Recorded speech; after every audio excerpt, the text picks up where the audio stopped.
tere, Merelaegas on siinpool jälle ja head uut aastat kõigile. Kuupäev praegu on siis 2. jaanuar ja Merelaegas on tulnud siis Pirita jõe äärde. Ja näitan siis siin, et Pirita jõgi on jääs. Õukeses, aga siiski jääs. Ja loomulikult on see, et kõik paadid on siin juba ammuilma välja tõstetud, aga kõik on ikka ootel. Ootavad aprillikuud, et millal siis saaks jälle vee peale minna. Aastavahetus siis oli suhteliselt tormituulene. Kui te mäletate meie eelmiseid videosid, siis me käisime siis ka seal Pirital tormituulega.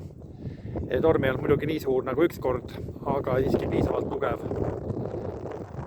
Käisime selle sama alumise majaka juures, mida te praegu ka ekraanil näete.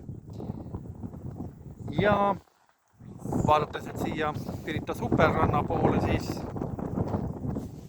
siis praegu on see rand ikka üsna tühi, aga teinekord on talvepäevadel ka inimesi siin rohkem ikka, nii et ja siin praegu lapsed siin praegu ronivad, vesi ju tõmbab. Nõndaks, aga siis seekordne video Merelaekal sai siis selline ja aitäh kuulamast, vaatamast ja kohtumiseni.